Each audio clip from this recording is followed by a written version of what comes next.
What's up, YouTube?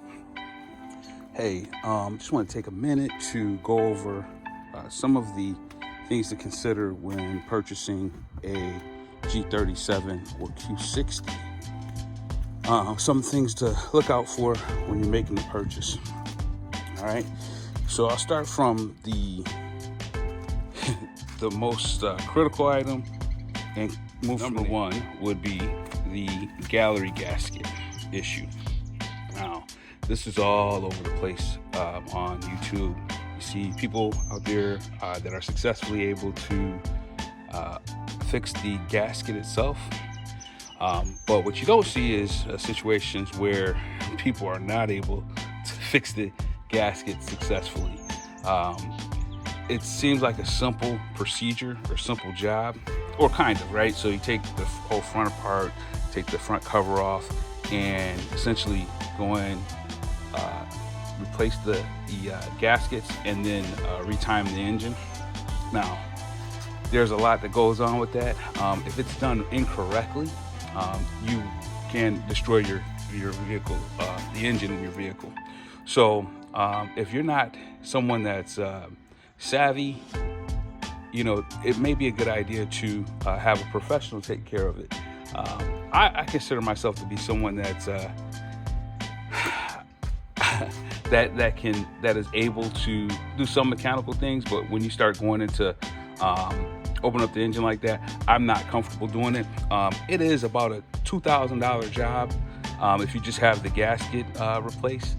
If you go in with a water pump, I believe the thermostat, some other things in there, new timing chain. While you're in there, you should just take care of those items, and it could cost you a bit. So you figure, $100 for labor per hour. You multiply that by, I think it's at least a 15 to 17 hour job, from what I've heard. So just know that that's something that is critical.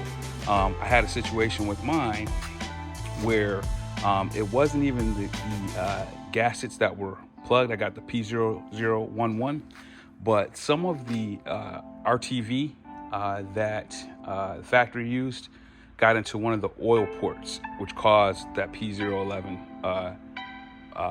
check engine light. So it's not always just the gallery gasket when you get P0011 or P0021. Obviously, you got to check oil pressure.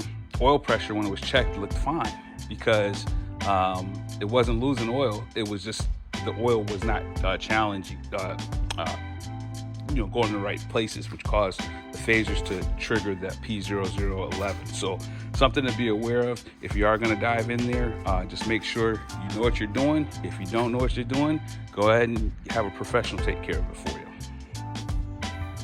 Got to remember that mine has the 7-speed automatic transmission, and this sucker definitely gets a little clunky, especially when you're used to driving something like your daily driver. If it's a newer vehicle, or you have a CVT transmission, or just a regular transmission, this thing shifts very. So I would definitely call it clunky. And this is something to think about. I guess on the earlier models, there's a software update to the ECU that can update the shift points when you're in non-sport to help with some of the clunkiness there. And obviously follow the service manual for intervals. When it comes to changing the transmission and the diff fluids. Depending on how many miles you purchase in the vehicle, you would want to make sure that you're educating yourself on what to do, whether you should just change the transmission fluid or leave it alone. Again, that's one that you want to definitely maybe have a pre-purchase inspection to verify, that your transmission's okay.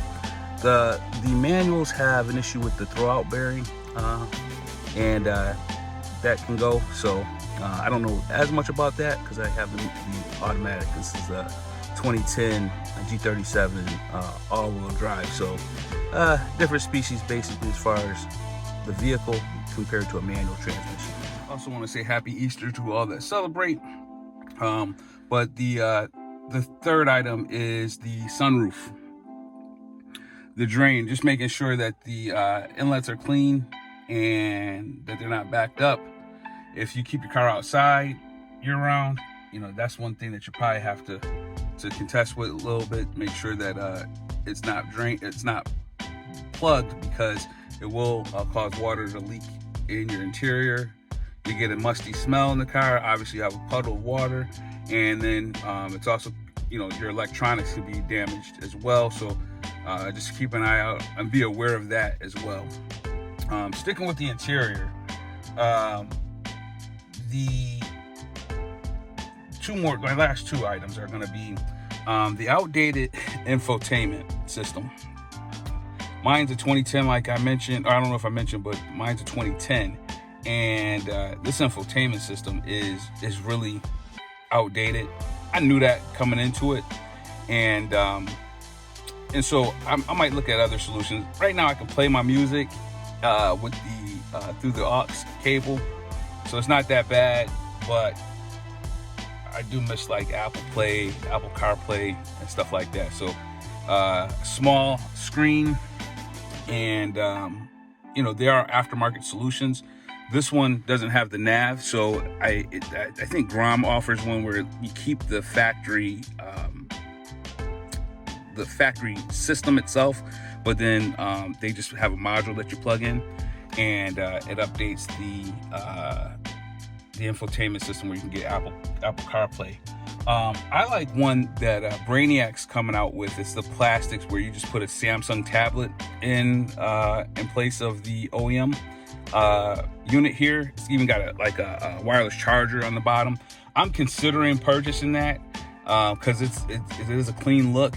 There are other ones that you can get like through Alibaba. I think I've seen them on Amazon and eBay, and you know, I've seen on some of the forums where the backup camera doesn't work. Like a lot of silly stuff that goes on with those. You know, some people have had some success with those, and you know, they just, you know, just be aware that the quality may or may not be there. So something to keep in mind. And sticking with the interior, I'm sure you can see it's a bit glossy here, and I don't have the sticky dash yet, but it pops up when it's really hot, or if there is if I park in the sun. So that's one thing that these are known for. I'm gonna try a couple things. What I've been doing is I put 303 on here to protect it, and I don't know if it's doing anything or if it's working, but I've been doing that. But ultimately, I might see if I can find a way to get a matte color clear coat and spray it on the dash to see if that helps it keep the dash in a matte state, basically, so it doesn't have the just another coating on top of it. So that's something I'm considering. Other thing is, like, you know, to the naked eye, at first you're like, oh, the interior looks good. I've seen some where the dash is all cracked up, things like that. But again, this is an 11-year-old car, so some of the stuff like this, you know, I got a couple small rips here and there.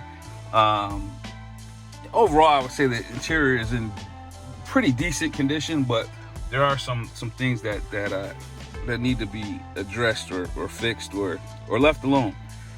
So those are just my top 5 things to consider when purchasing an older G37 or Q60.